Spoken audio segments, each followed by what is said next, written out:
Hello students, welcome to ReNEET 2026 mock test series conducted by Helix Institute. इस video में हम discuss करने जा रहे हैं मॉक टेस्ट नंबर 2 का बॉटनी पार्ट जो स्टार्ट होता है क्वेश्चन नंबर 136 से। तो देखते हैं हमारा फर्स्ट क्वेश्चन क्या है। सो फर्स्ट क्वेश्चन है single ovule in an ovary is found in. तो ऑप्शन में कुछ ओवरीज गिवन है और हमें पता करना है कि किसमें सिंगल ओव्यूल मिलेगा। पपाया ओवरी में आपको मल्टीपल सीड्स मिलते हैं, मल्टीपल ओव्यूल्स मिलते हैं। सिमिलरली वाटरमेलन में भी आपको मल्टीपल ओव्यूल्स मिलेंगे और ऑर्किड्स में बहुत टाइनी न्यूमरस ओव्यूल्स मिलते हैं सिंगल ओवरी में। तो हमारे पास बचता है ऑप्शन पैडी। पैडी यानी कि राइस। राइस एक ग्रास है जिसकी ओवरी में आपको single ovule and basal ovule मिलेगा। तो हमारा ऑप्शन बन जाता है सेकंड यानी कि पैडी। तो नेक्स्ट क्वेश्चन देखेंगे। नेक्स्ट क्वेश्चन है which of the following organism can fix nitrogen in heterocyst. Heterocyst एक थिक वॉल्ड सेल है जिसमें सारी कंडीशंस होती हैं नाइट्रोजन को फिक्स करने के लिए और ये आपको मिलेगा साइनोबैक्टीरिया में। तो हमारे पास यहाँ पे नॉस्टॉक एंड एनाबिना 2 एग्जांपल्स हैं साइनोबैक्टीरिया के जिनमें आपको हेट्रोसिस्ट मिलेगी और ये नाइट्रोजन फिक्स करेंगे। माइकोप्लाज्मा एक हेटेरोट्रॉफ बैक्टीरिया है तो ये हमारा आंसर नहीं हो सकता। तो ऑप्शन आएगा 1 एंड 2 यानी कि fourth option both 1 and 2। Next question देखेंगे। नेक्स्ट क्वेश्चन है which one is the correct product of DNA dependent RNA polymerase to a given template। तो पहले तो हमें ये पता होना चाहिए कि DNA dependent RNA polymerase enzyme का फंक्शन क्या है। ये हेल्प करेगा ट्रांसक्रिप्शन में। ट्रांसक्रिप्शन यानी कि DNA से RNA की सिंथेसिस। तो इस क्वेश्चन में DNA का टेम्पलेट गिवन है हमें और उसको कॉपी करके कॉम्प्लीमेंट्री बेस पेयरिंग से आरएनए बनाना है। तो फर्स्ट ऑप्शन में देखें आरएनए की सिंथेसिस 5 प्राइम से स्टार्ट होके 3 प्राइम तक जाएगी तो पोलैरिटी फर्स्ट ऑप्शन में सही है। और ये हमारे पास डीएनए है और ये हमारा आरएनए बनेगा डीएनए को कॉपी करके।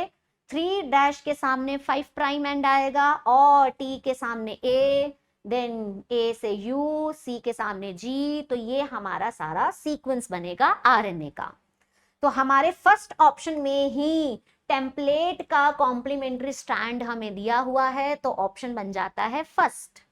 सेकंड ऑप्शन में यहाँ कॉम्प्लीमेंट्री बेस पेयरिंग फॉलो नहीं हो रही है, ऐसे ही थर्ड ऑप्शन में भी कॉम्प्लीमेंट्री बेस पेयरिंग फॉलो नहीं हो रही है और फोर्थ ऑप्शन में हमें थाइमिन दिया है, आरएनए में थाइमिन नहीं होता। तो हमारा आंसर क्या होगा फर्स्ट ऑप्शन। नेक्स्ट देखेंगे। नेक्स्ट है a molecule of DNA has 20% adenine. Adenine हमें दिया है 22%। ऐसे ही थाइमिन हमें गिवन है 22%, गुआनिन हमें दिया है 37% और साइटोसिन गिवन है 19%। यहाँ एडेनिन और थाइमिन का अमाउंट परसेंटेज तो इक्वल है बट यहाँ पे जी और सी इक्वल नहीं है, यानी कि ये डीएनए मॉलिक्यूल चार्गर्स रूल को फॉलो नहीं करता और जो सिंगल स्टैंडर्ड डीएनए होते हैं वहां पे चार्गर्स रूल एप्लीकेबल नहीं होता।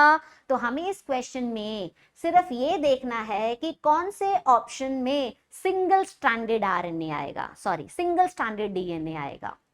फर्स्ट ऑप्शन है हमारा लैम्डाफाज जिसमें डबल स्ट्रैंडेड डीएनए होगा तो ये भी हमारा ऑप्शन नहीं हो सकता, आंसर नहीं हो सकता। ई कोलाई में भी डबल स्ट्रैंडेड डीएनए होगा और ह्यूमंस में भी डबल स्ट्रैंडेड डीएनए होगा।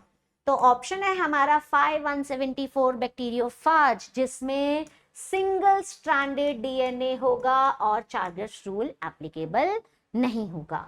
तो हमारा ऑप्शन बनता है सेकंड। नेक्स्ट देखेंगे। नेक्स्ट है प्लांट किंगडम से। असर्शन है in Selaginella development of zygote into young embryo takes place within the female gametophyte. ये बिल्कुल सही स्टेटमेंट है। स्लैजिनेला में फीमेल गमीटोफाइट वेरिएबल पीरियड के लिए स्पोरोफाइट पे रिटेन हो जाता है और उसी फीमेल गमीटोफाइट में जाइगोट डेवलप होगा एम्ब्रियो में। तो ये हमारा फर्स्ट ऑप्शन बिल्कुल सही हो जाता है, असर्शन सही है। रीजन देखते हैं, रीजन में है in Selaginella male gametophytes are retain on parental sporophyte. No, यहाँ पे मेल की जगह क्या आएगा, female gametophytes are retained on parent sporophyte for variable period. तो हमारा रीजन हो जाता है बेटा गलत।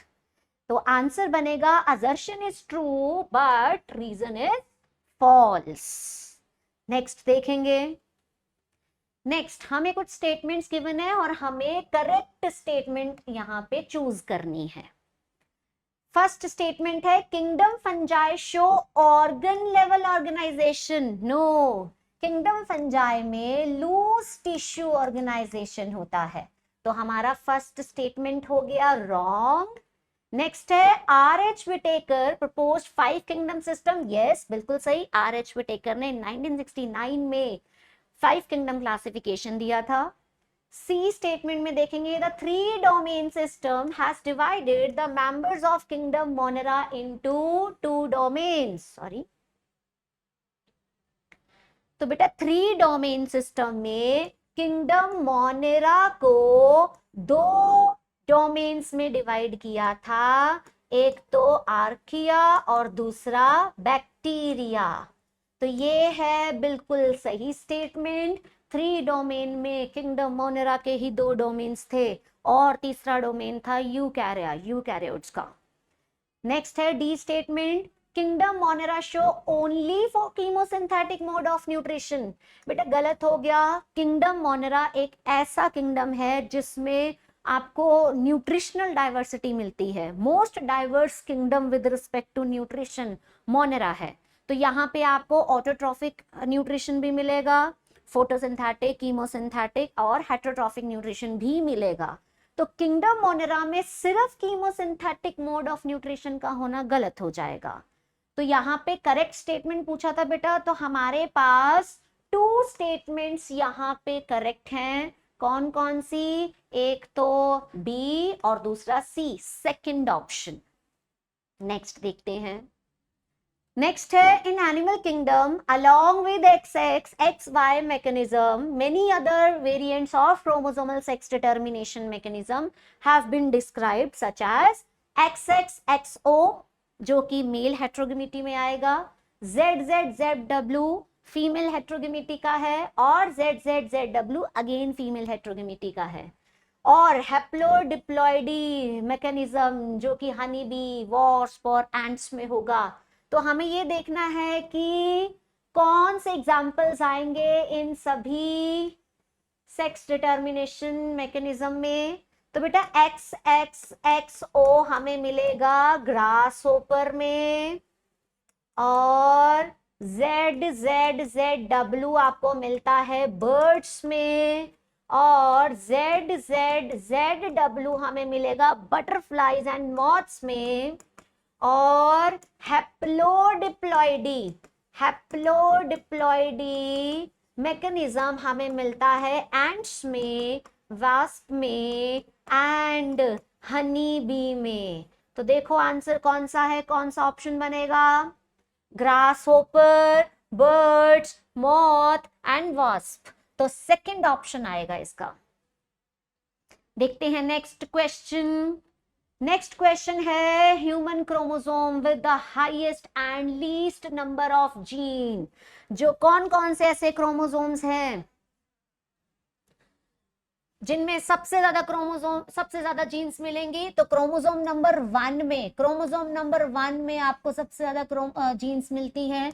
2968 जीन्स मिलेंगी आपको क्रोमोसोम नंबर 1 में और 231 जीन्स मिलती हैं क्रोमोसोम Y जो कि स्मॉलेस्ट क्रोमोसोम है ह्यूमन जीनोम का। तो हमारा आंसर बनता है थर्ड, हाईएस्ट जीन के साथ है क्रोमोसोम नंबर 1 और लीस्ट नंबर ऑफ जीन्स के साथ है क्रोमोसोम Y। तो ऑप्शन बनता है थर्ड। नेक्स्ट देखेंगे, नेक्स्ट है the important steps in the process of decomposition are, fragmentation भी इंपॉर्टेंट है जिसमें अर्थवॉर्म डेट्राइटस को छोटे छोटे फ्रेगमेंट्स में कन्वर्ट कर देता है, कैटाबॉलिज्म जो कि बैक्टीरिया बाकी माइक्रोब्स की हेल्प से होगा, ह्यूमिफिकेशन जहां पे ह्यूमस बनेगी बेटा, तो सारे ही स्टेप्स इंपॉर्टेंट है डिकम्पोजिशन के लिए, तो आंसर होगा ऑल ऑफ दीज। नेक्स्ट देखेंगे, नेक्स्ट है identify the category which is represented by dicotyledonae and mammalia, तो बेटा मैमेलिया और डाइकोटिलिडनी क्या है, तो बेटा कौन सा रैंक है, तो ये भी क्लास होती है और मैमल्स भी क्या होंगे, क्लास होंगे, तो ऑप्शन बनता है फर्स्ट, डाइकोट्स, मोनोकोट्स, मैमल्स, ये सभी क्या हैं बेटा, क्लास। किस लेवल पे आएंगे, क्लास लेवल पे। नेक्स्ट देखेंगे, applying the Robert Mays global estimate, more than dash plant species and more than dash animal species are yet to be discovered and described in India, तो पहले तो हमें पता होना चाहिए बेटा रॉबर्ट मेज ग्लोबल स्पीशीज एस्टिमेट के अकॉर्डिंग 7 मिलियन स्पीशीज हैं हमारे पास, ग्लोबल एस्टिमेट रॉबर्ट मे का क्या है, 7 मिलियन स्पीशीज। अगर हम इस प्रोपोर्शन को इंडिया में अप्लाई करें तो more than 1 lakh species of plants and 3 lakh species of animals are yet to be discovered and described, तो एनसीईआरटी की लाइन है बेटा डायरेक्ट, तो आंसर आएगा 1 lakh species of plants and 3 lakh species of animals अभी भी डिस्क्राइब एंड डिस्कवर करना बाकी है इंडिया में। नेक्स्ट क्वेश्चन देखेंगे, नेक्स्ट है how many of the statements given below are incorrect, androecium consist of a whorl of stamens representing male reproductive organ, yes androecium male reproductive organ है flower का, जिसकी unit क्या होगी बेटा, stamens. Next है distal end of filament is attached to thalamus, no, thalamus से जो filament का पार्ट अटैच होगा बेटा वो है प्रॉक्सिमल एंड, और जो दूर वाला डिस्टल एंड है वहां पे आपको मिलेगा एंथर, तो ये स्टेटमेंट हमारी गलत हो गई, distal end of filament thalamus से अटैच नहीं होता, प्रॉक्सिमल एंड होगा, तो ये स्टेटमेंट गलत है। Anther is tetragonal in outline in transverse section, yes अगर हम ट्रांसवर्स सेक्शन देखें एंथर का तो बेटा उसमें हमें 4 साइड्स दिखेंगे, उसमें हमें क्या दिखेंगे, 4 side, first second third 4 sided anther दिखेगा जिसको हम टेट्रागोनल बोलेंगे, तो ये स्टेटमेंट सही हो जाती है। The innermost wall layer of anther is protective layer called tapetum, बेटा टेपेटम नरिशमेंट के लिए है, it is a nutritive layer, ये प्रोटेक्शन के लिए नहीं होगी, तो ये स्टेटमेंट भी हमारी रॉन्ग हो जाती है। Pollen grains are well preserved as fossil, yes ये स्टेटमेंट सही है, किस वजह से उनको हम फॉसिल्स की तरह प्रिजर्व कर सकते हैं, due to presence of sporopollenin, highly resistant organic material, जिसकी वजह से पोलेंस प्रिजर्व किए जा सकते हैं फॉसिल्स की फॉर्म में। तो इनकरेक्ट बताना है यहाँ पे बेटा, तो हमारे पास इनकरेक्ट कितने स्टेटमेंट हो गए, बी इनकरेक्ट है, ठीक है, और डी इनकरेक्ट है, 2 स्टेटमेंट्स हैं जो इनकरेक्ट होंगी, तो ऑप्शन फर्स्ट बनेगा।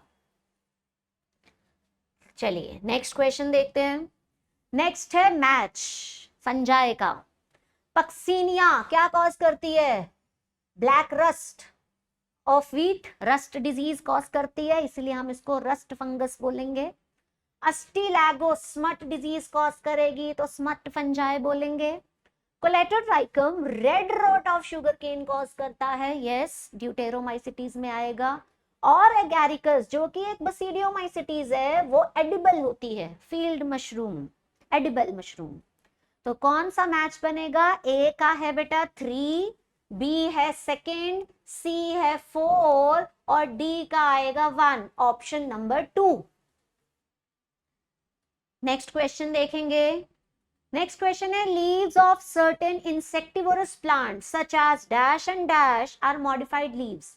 तो हमें यहाँ पे इंसेक्टिवोरस प्लांट्स देखने हैं जिनमें लीव्स मॉडिफाई होते हैं इंसेक्ट्स को कैप्चर करने के लिए।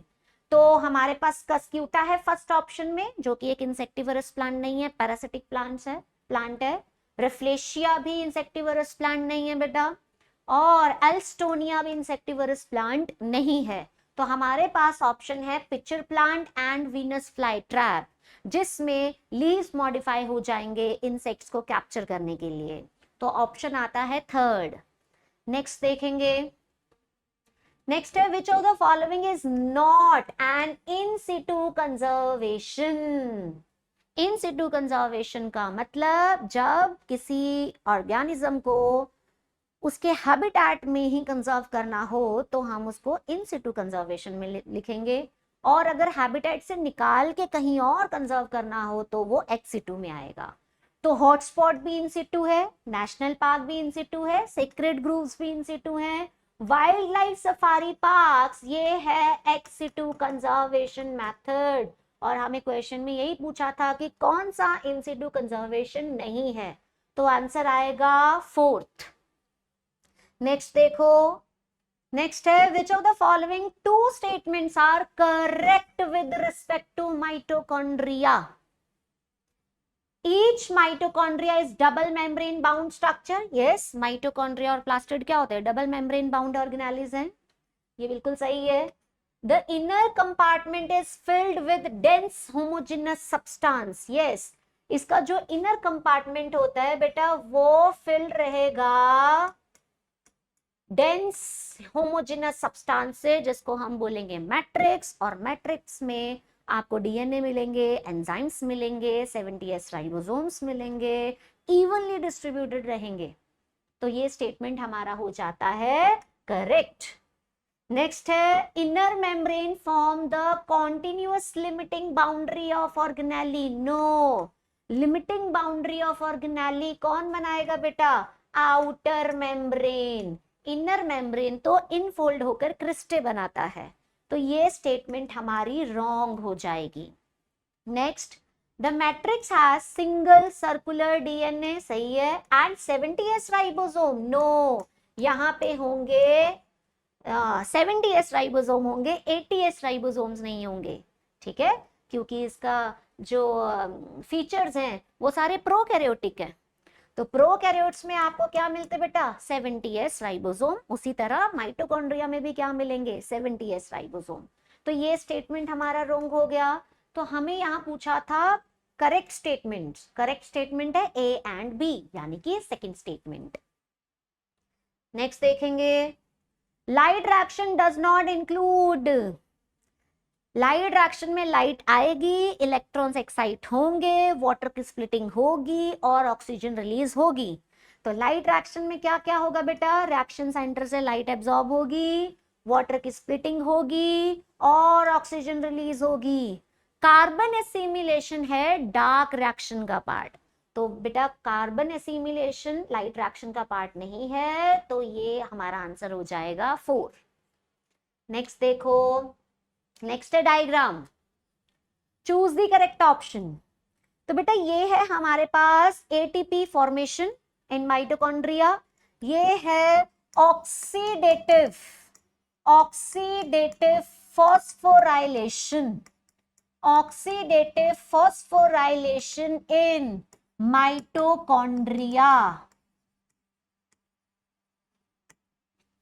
एटीएस की हेल्प से हम इंटरमेम्ब्रेन स्पेस में प्रोटॉन्स को एक्यूमुलेट करते हैं, और जब प्रोटॉन ग्रेडियंट टूटेगा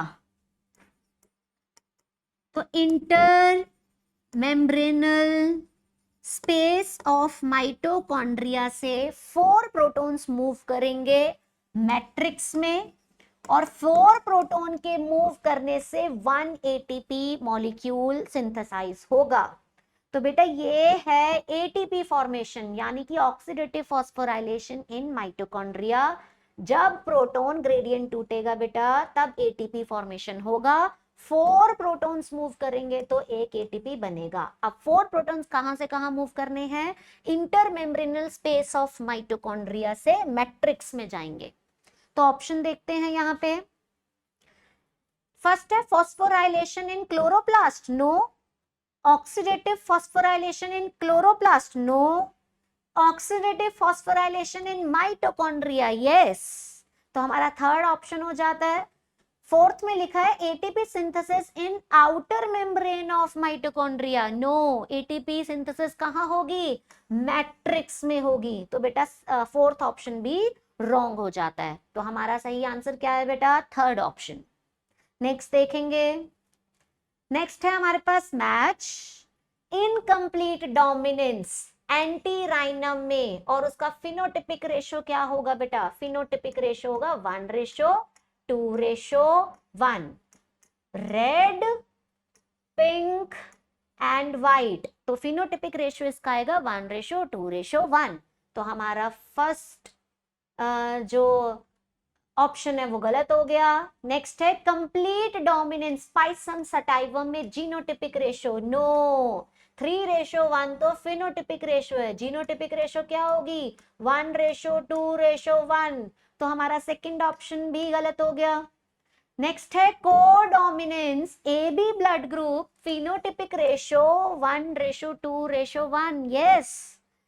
कोडोमिनेंस में phenotypic as well as genotypic ratio 1:1 आएगी बेटा, ये याद रखेंगे। उसी तरह से इनकम्प्लीट डोमिनेंस में भी हमारी जीनोटिपिक और फिनोटिपिक रेशियो दोनों सेम होती हैं। तो यस, ये है हमारा आंसर। कोडोमिनेंस जब हम ब्लड ग्रुप एग्जांपल पढ़ेंगे तो phenotypic ratio as well as genotypic ratio 1:1 आएगी। Polygenic inheritance skin colour, yes example सही है, बट इसके जीनोटिपिक रेशो 1:2:1:1 नहीं होगी, ये जीनोटिपिक ट्राई हाइब्रिड रेशो होगी। तो ये भी गलत हो गया बेटा। तो हमारा आंसर क्या बनता है? थर्ड। नेक्स्ट देखेंगे। नेक्स्ट है a cross was performed between P plant P1, okay, और वो है व्हाइट फ्लावर एंड P2 जो कि वॉयलेट फ्लावर है, वॉयलेट फ्लावर्ड प्लांट है। If obtained progeny show the ratio of 1:1, then the determine the genotype of P2। तो देखो बेटा, ये हमारे पास रिसेसिव फॉर्म आ जाता है व्हाइट फ्लावर, और वॉयलेट फ्लावर हमारे पास डोमिनेंट ट्रेट होगा। जब इसका F1 आएगा बेटा तो वॉयलेट फ्लावर्स आएंगे प्लांट में, और जब हम इस F1 को, इस हेट्रोजाइगस को रिसेसिव पेरेंट के साथ क्रॉस करेंगे, तो बेटा टेस्ट क्रॉस में हम हेट्रोजाइगस को रिसेसिव इंडिविजुअल के साथ क्रॉस करते हैं, और अगर हमारा रेशो 1:1 आ गया तो इसका मतलब जो डोमिनेंट फिनोटाइप वाला प्लांट है वो हेट्रोजाइगस है। तो देखो कौन कौन से फिनोटाइप्स आएंगे। ये बनेगा वॉयलेट, ये बनेगा बेटा वाइट, ये बनेगा वॉयलेट, और ये बनेगा वाइट। तो यहाँ पे वॉयलेट एंड वाइट का 1:1 phenotypic as well as genotypic ratio आया। तो अगर रेशो 1:1 आ जाता है तो डोमिनेंट प्लांट, डोमिनेंट ट्रेट वाला प्लांट हेट्रोजाइगस है, ठीक है। तो टेस्ट क्रॉस किया ही इसलिए जाता है ताकि फिनोटिपिकली डोमिनेंट प्लांट का जीनोटाइप चेक किया जा सके। तो हमारा 1:1 आ गया, तो इसका मतलब जो फिनोटिपिकली डोमिनेंट प्लांट है वो हेट्रोजाइगस है। तो ऑप्शन आएगा थर्ड। नेक्स्ट देखेंगे। नेक्स्ट है how many of the following statements are correct with respect to lac operon. First है regulation of transcription is the primary step for regulation of gene expression, बिल्कुल सही। Bacteria में initiation of transcription primary site होती है to regulate gene expression. Next देखेंगे lac operon is a prototype type operon in bacteria? Yes, lac operon first discovered operon था और ये एक स्टैंडर्ड ओपेरॉन था to understand the gene regulation in bacteria.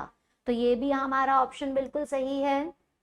Next है, it codes for genes responsible for metabolism of lactose. Lac operon में हमारे पास 3 structural genes बनेंगी, ZYA, और ये Z जीन बीटा ग्लैक्टोसिडेज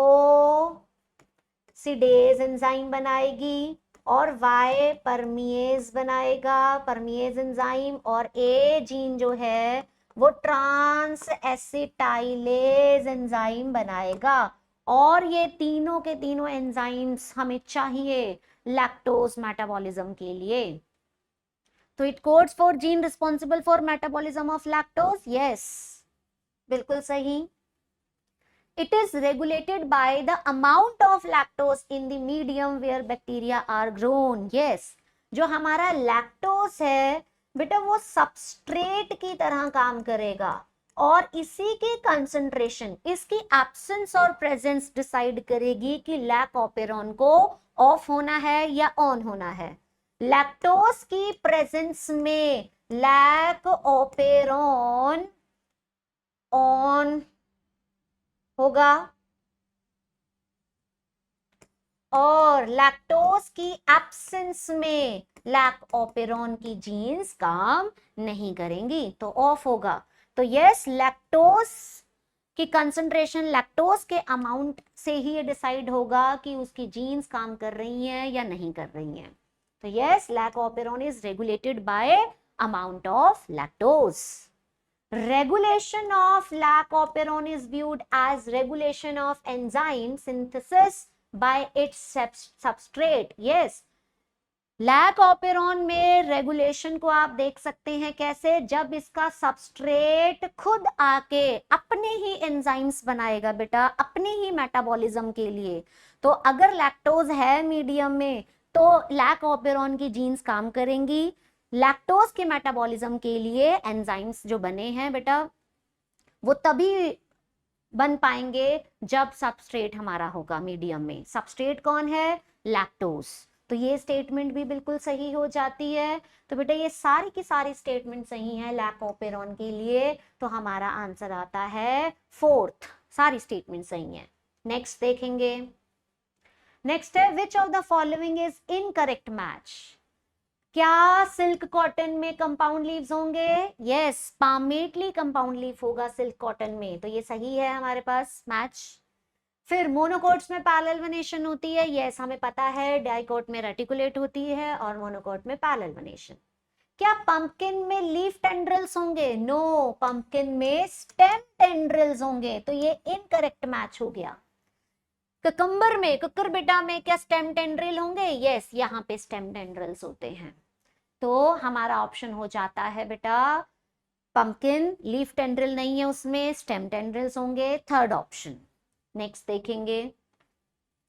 नेक्स्ट है, which of the following are required for the dark reaction of photosynthesis? Dark reaction यानी sugar synthesis, CO2 fixation. तो यहाँ पे हमें कौन सी चीजें चाहिए डार्क रिएक्शन के लिए, ये पूछा है। तो ऑब्वियसली बेटा लाइट नहीं चाहिए, वो तो लाइट रिएक्शन के लिए चाहिए। क्लोरोफिल नहीं चाहिए क्योंकि वो लाइट रिएक्शन में लाइट एब्जॉर्प्शन के लिए चाहिए। हमें CO2 फिक्स करना है तो CO2 चाहिए होगा, और CO2 फिक्सेशन में जो लाइट रिएक्शन के प्रोडक्ट्स यूज होंगे वो चाहिए। तो CO2, ATP एंड NADPH हमें डार्क रिएक्शन में चाहिए शुगर सिंथेसिस के लिए। तो आंसर हमारा बनेगा C, D and E, 3rd option. Next देखेंगे। नेक्स्ट है 159 में statement 1, 2 chains of double helix DNA are coiled in right handed fashion।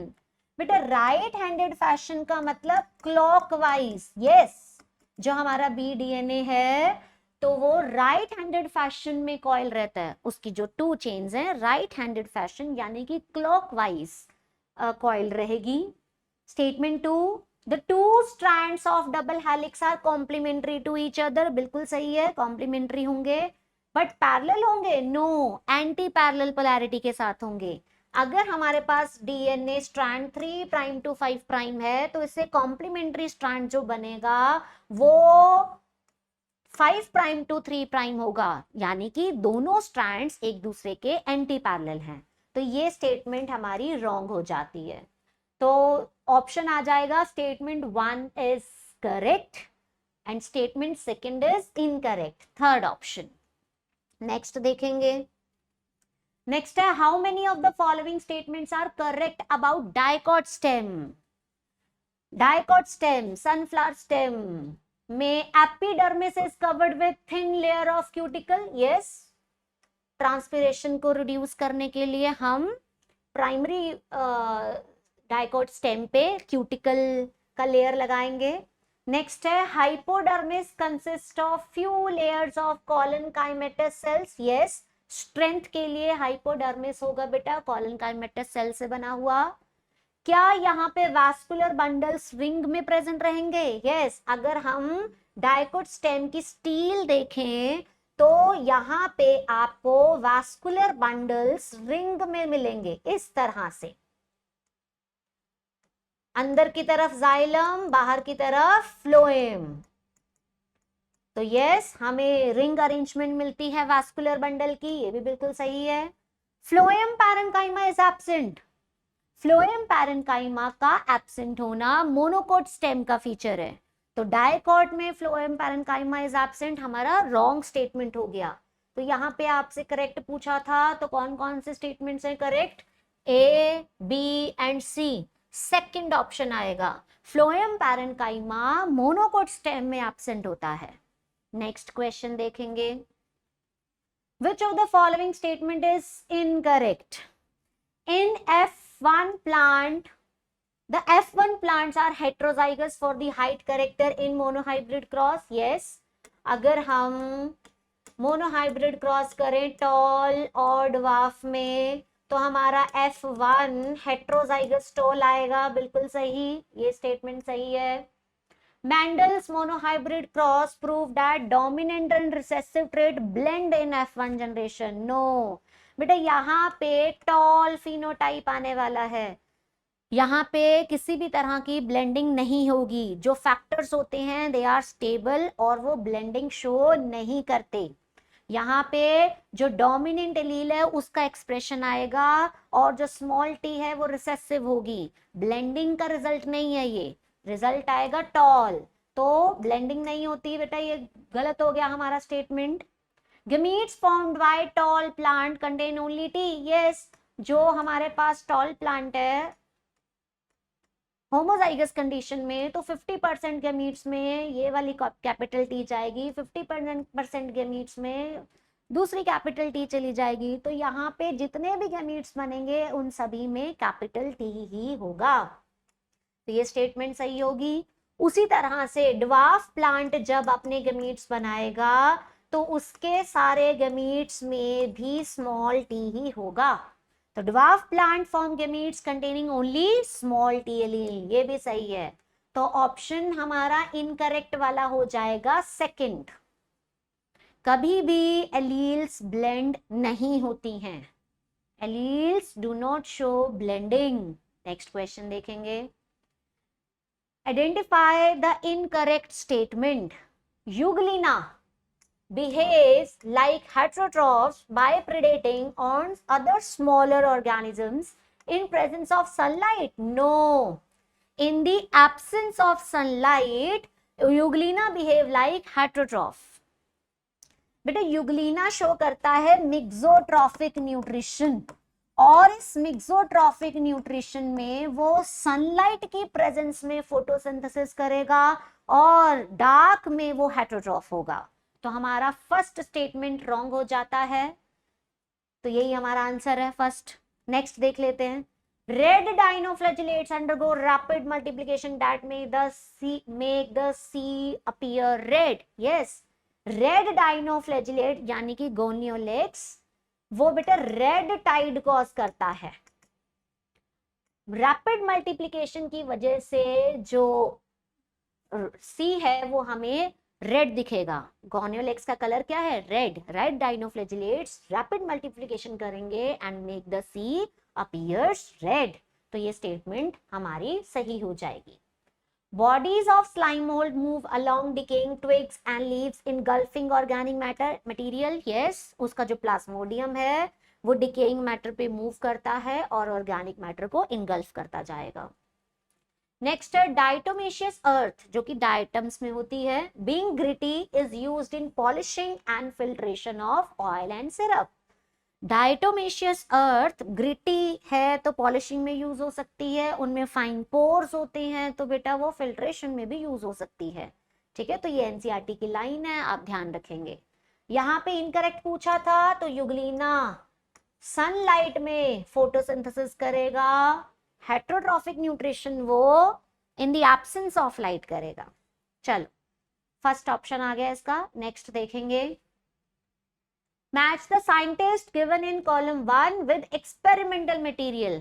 तो बेटा यहाँ कुछ साइंटिस्ट के नाम है, हमें ये देखना है कि उन्होंने अपनी एक्सपेरिमेंट में कौन से मटेरियल यूज किए थे।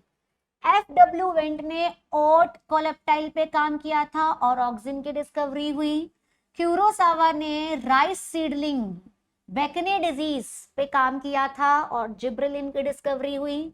स्कूग एंड मिलर ने टोबैको स्टेम पे काम करके साइटोकाइनिन की डिस्कवरी की। और एच.एस. कजन ने ऑरेंजेस एंड बनाना मटेरियल पे काम किया था और इथाइलिन की डिस्कवरी की।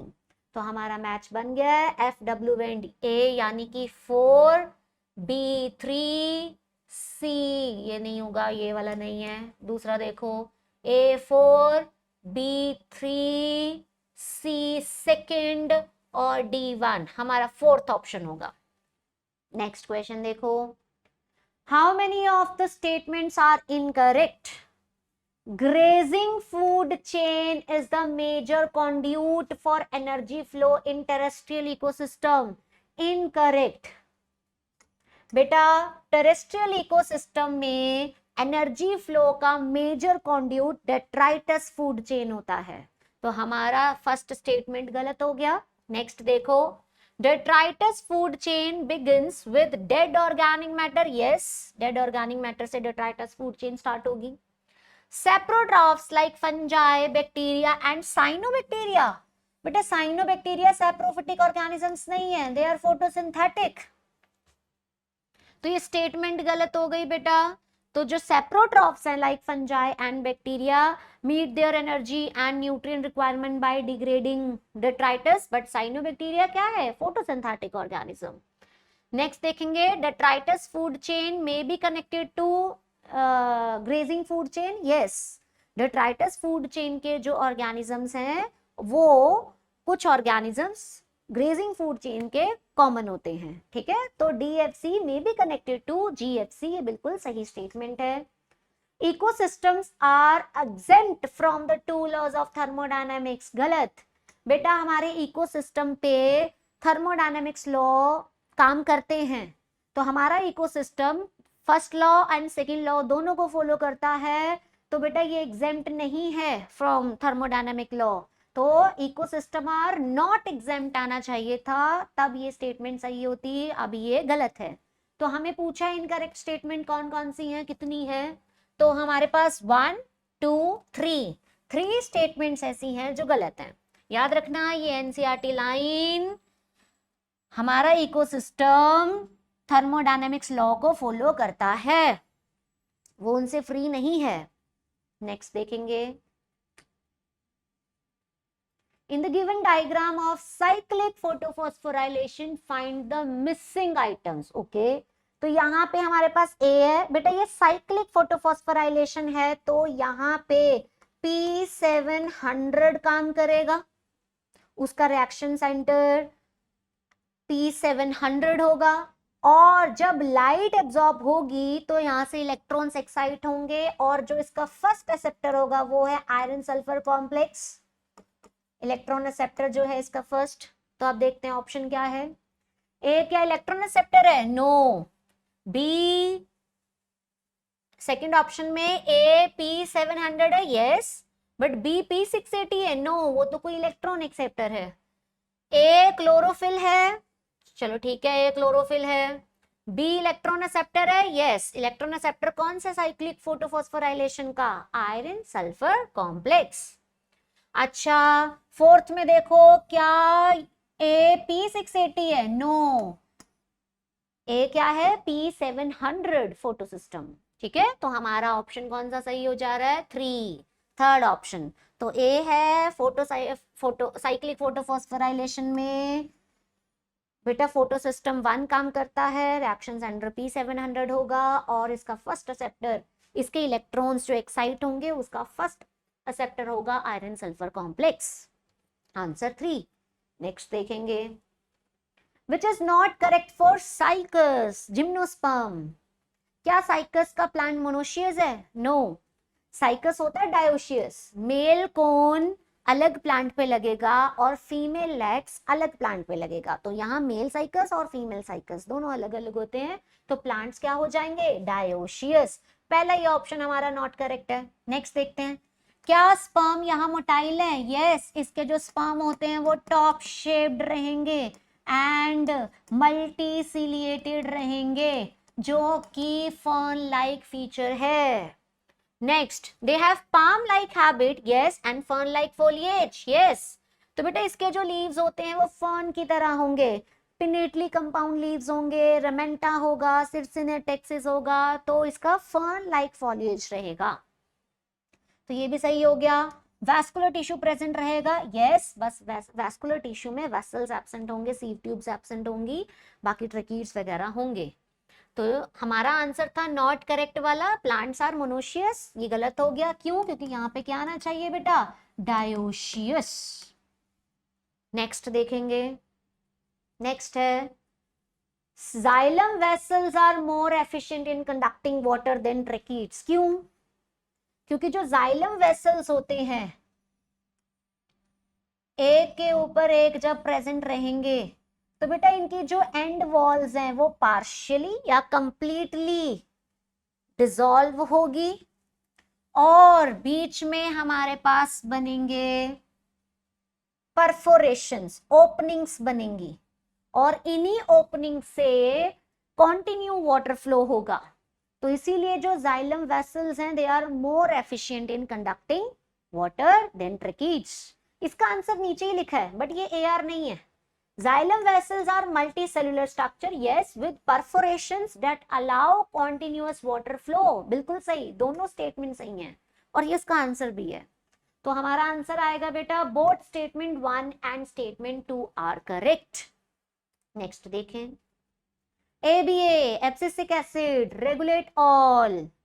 तो बेटा ये स्टोमेटा क्लोजर में हेल्प करता है, क्लोजर ऑफ स्टोमेटा करेगा, सीड डेवलपमेंट और उसकी डोरमेंसी में, सीड की मैचुरेशन में, सीड की डेवलपमेंट में, सीड डोरमेंसी में ये हेल्प करने वाला है, तो डोरमेंसी में भी हेल्प करेगा। एपिकल डोमिनेंस में ABA हेल्प नहीं करता, एपिकल डोमिनेंस कौन करवाएगा, ऑक्सिन। तो ये हमारा ऑप्शन बन जाता है थर्ड ऑप्शन। नेक्स्ट देखते हैं, नेक्स्ट है read the following statements given below and choose the correct option with incorrect statement. Okay, तो हमें यहाँ पे इनकरेक्ट स्टेटमेंट्स देखनी है। Pollen grains are generally spherical measuring about 25 to 50 micrometre in diameter, बिल्कुल सही है।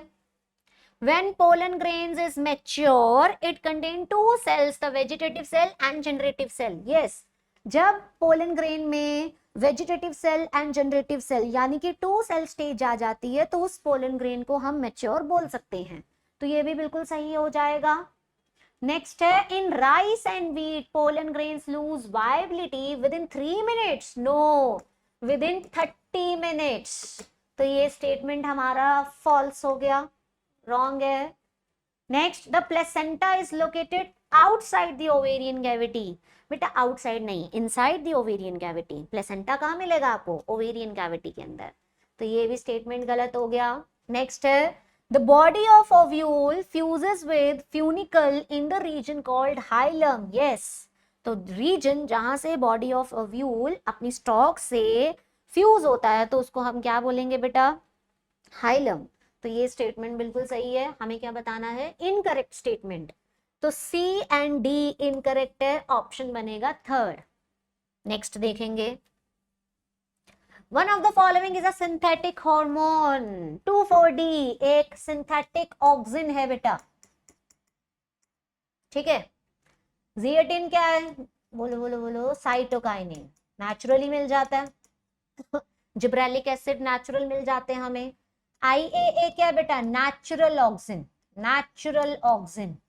तो हमें क्या पूछा है कि इनमें से सिंथेटिक हार्मोन कौन सा है, तो 2,4-D सिंथेटिक ऑक्सिन है बेटा, फर्स्ट ऑप्शन। नेक्स्ट देखेंगे, which one of the following is not associated with maize grain? Okay, maize grain, pericarp fuse मिलेगा सीड कोट के साथ, यस।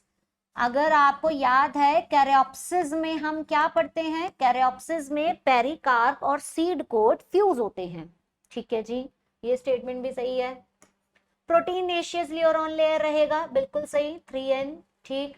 स्क्यूटैलम रहेगा बेटा, स्क्यूटैलम का मतलब single shield shaped cotyledon, single shield shaped cotyledon को हम क्या बोलेंगे, स्क्यूटैलम, जो आपको ग्रास फैमिली में मिलता है।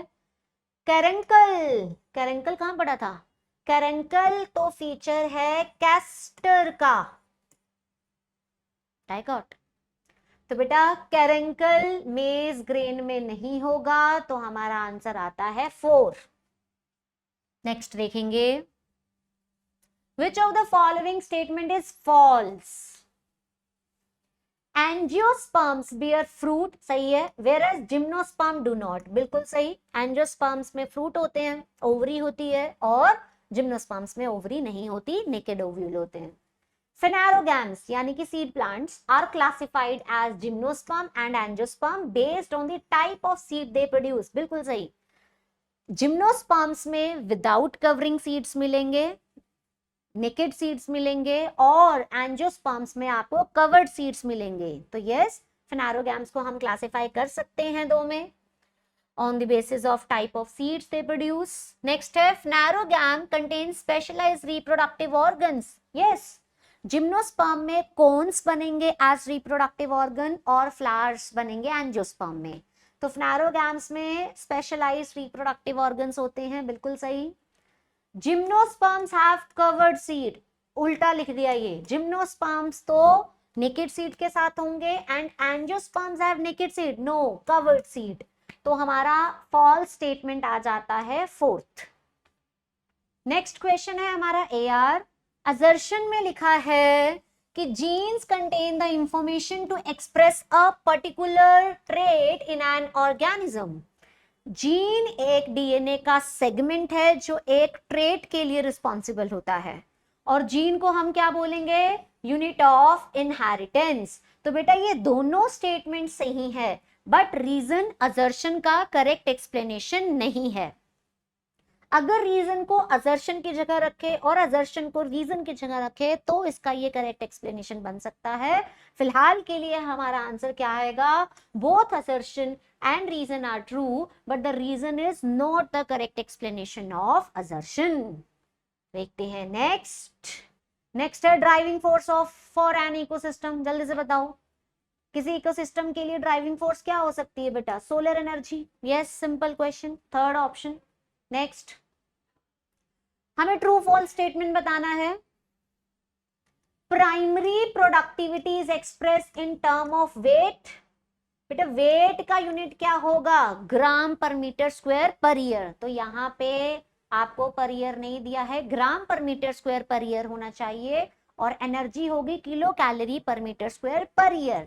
तो बेटा हमारा जो फर्स्ट स्टेटमेंट है वो गलत हो जाएगा, ग्राम पर मीटर स्क्वायर पर ईयर आना चाहिए। नेक्स्ट है, net primary productivity of an ecosystem is the rate of production of organic matter during photosynthesis. No बेटा, ड्यूरिंग फोटोसिंथेसिस जो हमारी प्रोडक्टिविटी बनेगी उसको हम बोलेंगे ग्रॉस प्राइमरी प्रोडक्टिविटी। तो ये भी हमारा क्या हो गया, फॉल्स हो गया। Next, net primary productivity is available biomass for consumption of herbivores and decomposer. Yes, जो प्लांट ने यूज कर लिया और फिर जो बच गया वो अगले ट्रॉफिक लेवल के लिए अवेलेबल बायोमास होगा, यानी कि net primary productivity NPP is the available biomass for consumption to herbivores and decomposer. तो ये बिल्कुल सही स्टेटमेंट है। False, false, true. Rate of biomass production express as, yes यहां सही है, ग्राम पर मीटर स्क्वायर और किलो कैलोरी पर metre square to compare the productivity of different ecosystem. तो ये बिल्कुल सही हो गया बेटा हमारे पास। नेक्स्ट है net primary productivity is respiration minus gross primary productivity, gross primary productivity minus respiration. तो ये क्या हो जाएगा बेटा, फॉल्स हो जाएगा। तो क्या होना चाहिए, false false, true true, false, fourth option, false false, true true, false. चलिए नेक्स्ट क्वेश्चन देखेंगे। Which of the following statement is incorrect? Flowers are born in basipetal order in cymose inflorescence. Yes, जो cymose inflorescence है बेटा वहां पे older flower सबसे ऊपर होगा, देन उसके बाद नीचे वाले फ्लावर यंगर होंगे, छोटे फ्लावर्स होंगे बेटा। तो ऊपर टॉप पे आपको एक बड़ा फ्लावर दिखेगा, ओल्डर फ्लावर, और यंगर फ्लावर नीचे होंगे, जिसको हम बोलेंगे बेसिपिटल अरेंजमेंट। तो ये हमें साइमोस में दिखती है, बिल्कुल सही। Swollen end of pedicel is called thalamus. Yes, बिल्कुल सही है। पेडिसल का जो एंड, पेडिसल यानी कि stock of flower, stock of flower का जो स्वॉलन एंड होगा तो बेटा उसको हम क्या बोलेंगे, थैलेमस। सही हो गया। अ flower is a modified shoot, बिल्कुल सही। फ्लावर पे आपको नोड्स एंड इंटरनोड्स मिलती हैं, ठीक है। तो आपको 4 इंटरनोड्स मिलेंगी, 4 नोड्स मिलेंगी, 3 इंटरनोड्स मिलेंगे। तो जहां अगर नोड्स एंड इंटरनोड्स आ गई तो फिर वो हो जाता है शूट। तो flower is a modified shoot, बिल्कुल सही। Calyx and corolla are essential whorl, बेटा असेंशियल वर्ल वो होते हैं जो डायरेक्टली इन्वॉल्व होंगे सेक्सुअल रिप्रोडक्शन में। तो calyx and corolla directly use नहीं होते सेक्सुअल रिप्रोडक्शन में, तो इनको हम असेंशियल वर्ल नहीं बोल सकते। तो हमारा इनकरेक्ट स्टेटमेंट आता है फोर्थ। नेक्स्ट देखेंगे। नेक्स्ट है लिंक रिएक्शन। ये है हमारे पास बेटा लिंक रिएक्शन, आप इसको गेटवे रिएक्शन बोल सकते हैं। तो लिंक रिएक्शन में कौन सा एंजाइम यूज होगा? तो ये डायरेक्ट क्वेश्चन है बेटा। Pyruvate dehydrogenase enzyme, pyruvate dehydrogenase complex पूरा यहाँ पे यूज होगा। तो answer is pyruvate dehydrogenase. Next देखेंगे। Choose the correct answer for statement A and B. A population size of chlamydomonas can reach up to, बेटा किसी पोंड में Chlamydomonas का पॉपुलेशन साइज मिलियन में जा सकता है, ठीक है। तो मिलियन आंसर आएगा। और हर साल भरतपुर वेटलैंड पे जो साइबेरियन क्रेन्स आएंगे तो बेटा उनका पॉपुलेशन साइज लेस देन 10 हो सकता है। तो बेटा ये डायरेक्ट क्वेश्चन है, याद रखो क्लमाइडोमोनास का जो पॉपुलेशन साइज है वो उनका नंबर जो है वो मिलियन में जा सकता है, और साइबेरियन क्रेन्स का जो नंबर है वो लेस देन 10 भी हो सकता है। तो हमारा फर्स्ट ऑप्शन बनेगा। नेक्स्ट देखो। Which of the following is correct with respect to law of dominance? तो ये है हमारा फर्स्ट लॉ, जिसमें बोला गया था कि characters are controlled by separate units and these units are stable. तो फर्स्ट क्या लिखा है ऑप्शन में, characters are controlled by discrete unit called factors. Yes, Mendel ने बोला था करेक्टर्स को कंट्रोल करने के लिए सेपरेट यूनिट्स होती हैं और वो स्टेबल होती हैं, और उनको हम बोलेंगे फैक्टर्स। और ये जो फैक्टर्स हैं बेटा हमेशा किस में रहेंगे, पेयर में रहेंगे, और डिसिमिलर पेयर में एक डोमिनेंट होगा और दूसरा रिसेसिव होगा। तो ये तीनों के तीनों लॉ ऑफ डोमिनेंस की स्टेटमेंट है। Characters are controlled by discrete unit called factors. Factor occur in pairs. In dissimilar pairs of factors, one member of the pair dominates the other. Answer आएगा all of these. NCERT line है, तो आपको याद रखनी है। Gauss ने दिया था कॉम्पिटिटिव एक्सक्लूजन प्रिंसिपल, जिसमें उन्होंने कहा था कि टू क्लोजली रिलेटेड स्पीशीज जब compete करेंगी सेम रिसोर्स के लिए तो दे कैन नॉट को एग्जिस्ट, उनमें से एक सुपीरियर स्पीशीज इंफीरियर को एलिमिनेट कर देगी। और नेक्स्ट है कॉर्नल। कॉर्नल ने कॉम्पिटिटिव रिलीज कहा था कि अगर सुपीरियर स्पीशीज को उस एक जगह से हटा दिया जाए तो इंफीरियर स्पीशीज अपने आप को एक्सपैंड कर देती है, तो अगर कंपटीशन रिलीज हो जाए तो इंफीरियर स्पीशीज फैल जाएगी। ठीक है। रामदेव मिश्रा जो कि फादर ऑफ इकोलॉजी हैं इन इंडिया। नेक्स्ट आएगा मैकआर्थर, जिन्होंने कहा था कि जो स्पीशीज हैं क्लोजली रिलेटेड स्पीशीज वो कंपटीशन को अवॉइड करती हैं, अपने रिसोर्सेज को डिवाइड करके, अपने फोराजिंग पैटर्न को चेंज करके, अपने फोराजिंग टाइम को चेंज करके, तो दोनों कंपटीशन को अवॉइड कर सकती हैं। तो हमारा मैच बनेगा बेटा, गॉस ए का बनेगा 3, बी है नहीं सॉरी ए का बनेगा 2, बी है 3, सी है 4 एंड डी है 1। आंसर 3। ठीक है, तो बेटा ऐसे ही पढ़ते रहो, प्रैक्टिस करते रहो। All the very best, thank you so much.